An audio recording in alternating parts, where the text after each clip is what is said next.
A few years ago, my brother would get a call on his cell phone around 2 to 3 a.m. every night. He would answer, and it was this hellish sounding noise, like static mixed with screams. He changed his cell number after a month of this, and it stopped. Then after a week or so, it began again, the exact same noise, exact same time. Finally, one day, he decided to back dial the call. It was an old man that had no clue what he was talking about. Still, the calls persisted. If he didn't answer, it would call a few more times. No messages were left. He decided to say screw it, ended his contract with his phone company, switched to a new one, and then got another new number. You guessed it, the screaming static calls continued after a short delay. By this time, he was terrified every night, unsure why this was happening.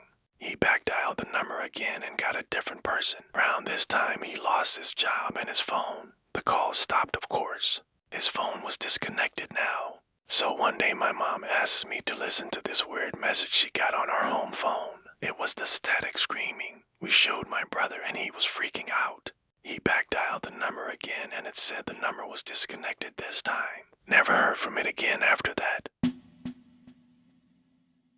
About 2 years ago, I was driving home from a family reunion pretty late at night, and the drive was about 2 hours. I didn't stay the night because I had to be back for work the following day. Most of the drive was on roads with dense bushes and trees on either side, the real creepy ones. You see a lot in movies. Anyway, I had been driving about 45 minutes and I was starting to get really tired. You know how sometimes you just suddenly become really tired out of nowhere? Well, yeah, that happened to me. I knew I wasn't going to last, but I didn't come across any place that I felt I could park and safely sleep. Anyway, after it became clear to me that I wasn't going to find a place to pull up, and my tiredness wasn't going away, I did something very questionable. I pulled over to the side of the road onto the grass behind some bushes, to try and hide my car from anybody else who was going to come past. The roads weren't empty. I came across another car. Every few minutes or so, I made a mental note that the time was 11:22 and then fell asleep. Sometime later, I was awoken by a scratching sound. I looked at the clock to 11:50. The sound stopped after a few seconds, and because I was still extremely tired, I didn't bother looking around and simply went back to sleep. I was later awoken by the same sound, and it was now 12:40. This time it really freaked me out because the sound didn't stop. The thought ran across my mind that it was just an animal inspecting the car, but why would it return almost an hour after it had left the previous time? I looked in my rearview mirror and just managed to catch a glimpse of something running away into the forest. Now, at the time, I thought it was the damn hook killer. You know, the one that scratched that couple's car and then slaughtered the guy when he got out to investigate. Fuck that, I thought to myself, so I got the hell out of there. There was a bend no more than 100 yards up the road, and as I came around it, there was a fucking car parked off to the side of the road with the driver's side door opened. I slowed down just to look to see if anyone was in there. There wasn't. Then I looked in my rearview mirror. I didn't see anything, and all of a sudden, this guy comes sprinting around the corner. He starts screaming at me, shouting stuff like, hey you, get the fuck out of your car, now. I noped the fuck out of there and sped off. I never saw the guy again. Moral of the story, don't fucking sleep on the side of a deserted road. Scary true story that happened to me. I lived at the edge of a national forest in the southern U.S. We used to have a huge problem with armadillos digging up my mother's garden at night, so our solution was to go out every night with a shotgun to handle them. On a hot summer night, I came outside and did my usual walk around. As I was nearly to the back door, everything went silent. Not the silence of a hot summer night, but the dead silence of every animal in the area going dead quiet all at once. I was immediately on edge and began looking around in the dark, the flashlight on the shotgun cutting through the darkness. Then I pointed the light at the tree line about 50 yards away. What I saw still haunts my dreams if I think about it too much. It was a set of glowing red eyes. Now you'd think, oh, it's just a fox, deer, coyote size. No, these eyes were about 4 feet off the ground and more than a foot apart. On top of that, there was nothing attached to the eyes. No body, no shadow, just nothing. Every hair on my body went straight up. I've hunted hogs in the dark, been stalked by a mountain lion, and come face to face with a black bear. But those eyes scared me more than all the others combined. I raised the shotgun and fired. A massive fireball and the boom of the shotgun shattered the silence of the night. But the eyes remained, and this time the eyes, or whatever they were attached to, growled. It was a deep guttural growl that seems to vibrate off your bones. I began firing as fast as I could, walking backwards towards the house. The eyes began slowly advancing. I reached the back door, threw it open, and flipped on the floodlights for outside. From the other side of the door, I heard an angry hiss like water being thrown into a fire. The eyes were gone, and though I didn't sleep that night, I never saw them again. I'm not too much of a ghost believer, but over a decade ago at Kapunda Cemetery, we were driving down this dirt road next to a graveyard, and this old 70s style car appeared in the middle of the road, sitting still with its headlights on. As I drove closer, it disappeared. I then reversed backwards and it would reappear. I did this several times and it would keep continuously reappear depending on how close we got. It was lit up by my headlights, so it wasn't a real car turning its lights on and off.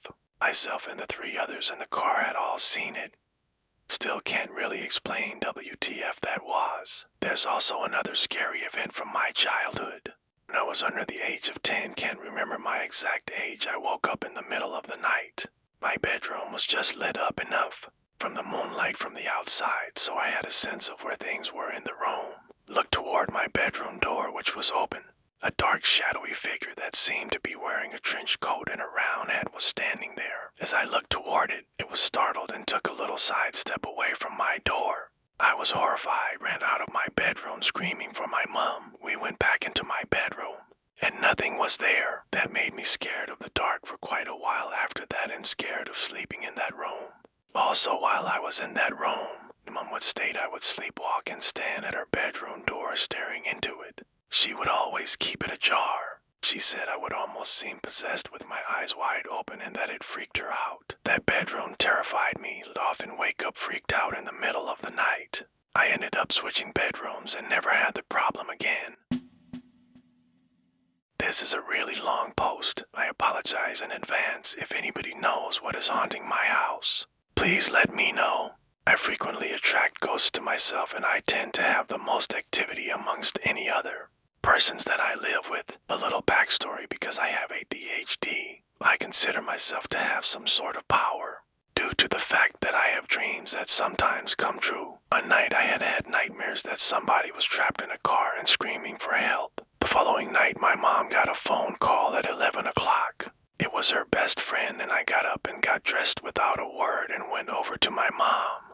And she was hanging up the phone, and I said, "Was that your friend?" She said yes. Now her friend's daughter was one of my friends in high school. I said my friend was in a car accident on the way home from work, wasn't she? My mom was terrified because that was the phone call that she had gotten. My friend's car had flipped upside down and she was trapped. She is fine now, just to clarify. Okay, so for starters, my house was built in 1901.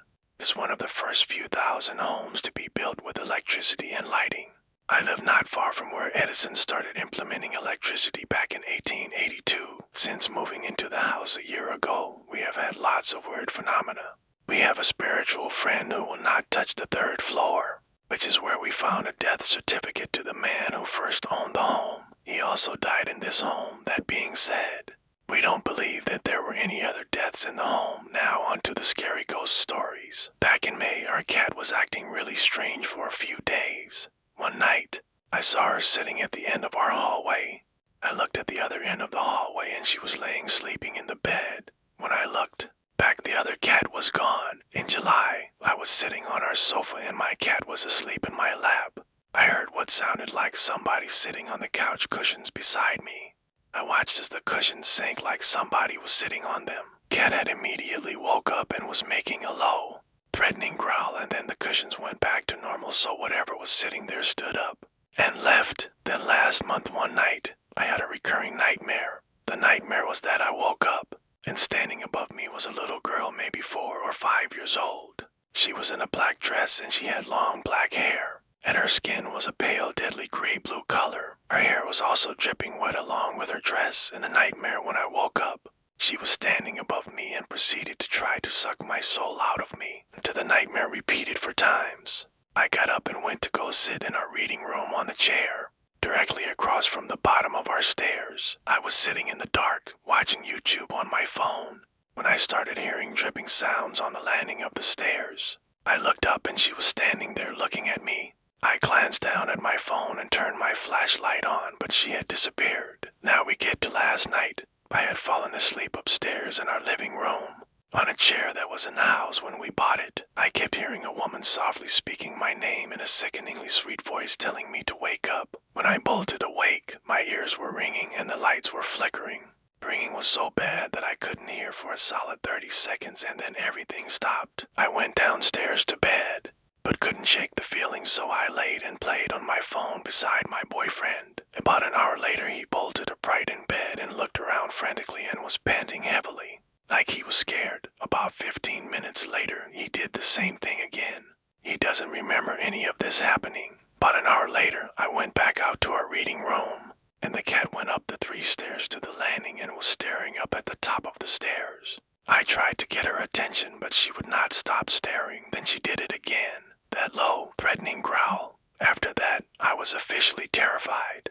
Last night was the last straw for me. This ghost needs to go. Someone please help me figure out what it is so that I know how to get rid of it.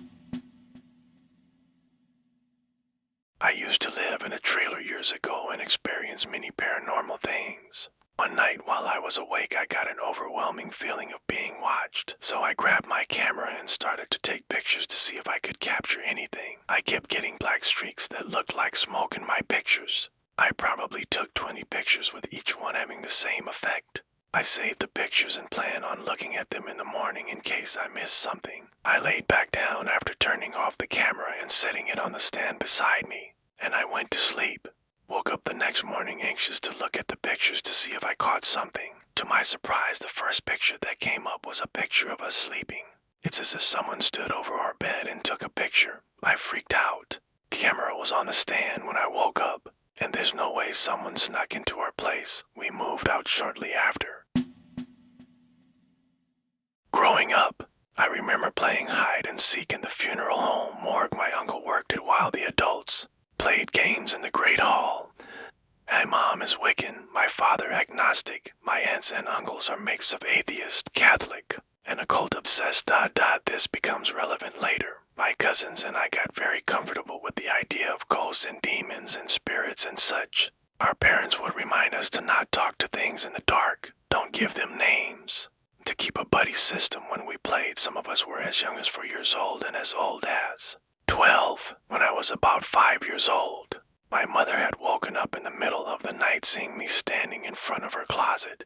The more she woke up and tried speaking to me, she realized I was transparent with glowing red eyes. She realized then that whatever was in her closet wasn't me and went running to my room. Across the hall, as she entered my room, I was waking up from a nightmare. When I opened my eyes and lifted my head, I saw a man in front of my closet, asking me to follow him. He was tall, gray skin toned. He had a long white and pointy beard, red eyes, golden teeth, pinstripe suit, brown and red detailing, tall gold cane with a crowhead handle, and a tall top hat. He barely fit my room floor to ceiling. He also had a big, vicious white wolf. When I asked who he was, he said he was my grandfather. He said he wanted to bring me to my real home. When my mom entered my room, I was screaming and crying, begging her to not let him take me. She only saw a large dark mass around my window and closet. She came and grabbed me and I spent the night in my parents' bed. I've seen him very few times since then, typically in crowds. Typically when I am feeling really uncertain. I don't acknowledge him. I haven't given him a name. And every time he finds me, he motions for me to follow him. Each of my aunts and uncles, as well as my mom, have cleansed every house and room I've lived in. I have little knickknacks and such that are meant to help purify my area and protect me. I've always had very vivid dreams and nightmares. I remember each one clear as day. The ones where he has visited me always end up a bit fuzzy though. What should I do about my imaginary friend? I used to be a security guard at a hospital. One night, while doing my rounds, went into the surgery wing and was walking down a hallway when I saw a doctor looking at the whiteboard where all the scheduled surgeries are written down. I said, "Hello, doctor," and kept going. The doctor didn't say anything back. He just kept studying the whiteboard. When I got back to the security office, I was telling one of the guys that's been there for years about how I greeted this doctor.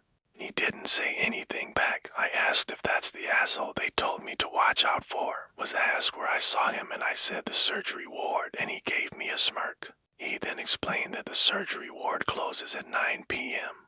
and that all patients are moved into the monitoring wards. There should be no one there. He then asked me if this doctor was studying the schedule board. I said yes, and he then told me that I just met Dr. Lucidi, apparently so many years ago. One of the surgeons went up to the helipad and jumped off the building. Seems like he never stopped working though. It started with a simple text, 10 days, no sender, no explanation. I laughed it off, assuming it was a prank, but by the next day, I wasn't laughing anymore. 9 days, that night, my apartment lights flickered, plunging me into darkness. I heard footsteps behind me, but no one was there. 8 days, I found scratches on my bedroom door, deep jag marks like something had clawed at it. I barely slept, eyes fixed on the door, heart racing. 7 days. At work, my phone rang, an unknown number. When I answered, all I heard was heavy breathing, then a whisper. Soon, my stomach churned with dread. 6 days. I started seeing shadows out of the corner of my eye, too dark, too unnatural. They were watching me, always. 5 days. The shadows grew bolder. I woke to find one standing at the foot of my bed. I screamed, but it vanished before I could move. No one believed me. For days, I tried staying with friends, but the text followed. For days. That night, I saw a figure standing in their hallway. My friend said there was nothing there, but I knew it was coming closer. 3 days. I threw my phone away, but it didn't stop. New messages appeared on every screen around me. 3 days. I couldn't escape it. 2 days. I heard whispers everywhere, in the shower, at work, even in my own head. They repeated the countdown, mocking me. I barely left my apartment, too afraid of what might happen next. One day, I stayed up all night, every light on, every door locked. But around midnight, the air changed, cold, heavy. I could feel it, the presence standing right behind me. I didn't dare turn around. Today, my phone buzzed one last time. Oh days. I hear footsteps approaching now. There's nowhere left to run. Okay, so I don't usually post here. I need to tell someone because I feel like I'm losing my mind. This started a week ago when I found my old diary from when I was 10. I hadn't thought about it in years, but I came across it in a dusty box in my attic while I was clearing out some stuff for a garage sale. I was excited at first, like a piece of my childhood. I started flipping through the pages, reading about my 5th grade drama crushes and random little notes about my day. But then I found something weird. There's an entry in the diary that I don't remember writing at all. It's dated March 16th, 2011, which would have been the day after my 11th birthday. It starts off normal, me talking about the party and the gifts I got. Then it takes a turn. There's a section where I wrote, Mom says I shouldn't go in the attic anymore. She says it's not safe, but I keep hearing the whispers up there. Last night, they called my name. I froze when I read that. I didn't remember anything like that happening, but the writing was mine, or at least it looked like it after that entry. The diary goes back to being normal, talking about school and friends. I tried to brush it off as a weird childhood memory or maybe my imagination running wild. But then things started happening around the house. Little things at first. I'd hear creaks in the attic above my room at night. I figured it was just the house settling. But then I heard footsteps, slow, deliberate footsteps. 2 nights ago, it got worse. I woke up around 2 a.m. to the sound of something moving upstairs. Not just footsteps, but dragging, like something heavy was being pulled across the floor. My heart was pounding, but I forced myself to go up there and check. When I opened the attic door, the dragging stopped, but the air felt thick, like someone was watching me. Yesterday, I decided to read more of the diary. I found another entry that I definitely don't remember writing. It said, he's in the attic again. He wants me to come back. He says he's lonely, but I don't want to go up there anymore. Mom says it's dangerous, but he keeps calling my name. He knows I'm scared. Here's the thing. My mom never said anything about the attic being dangerous. In fact, we rarely used it when I was a kid. So where did this come from? And who the hell is he? Last night, I woke up to whispers. Not creaks or footsteps, this time actual whispers. I swear to God, I heard my name, just like in the diary. But when I went to check, the attic was empty. Not know what to do. I'm starting to feel like I'm losing it. I thought about burning the diary, but something is stopping me. I keep thinking maybe I'll find answers if I keep reading. But I'm also terrified of what I might find. Has anyone else experienced something like this? Could this be some sort of childhood trauma resurfacing? Or is it possible for an old diary to somehow change? I need advice.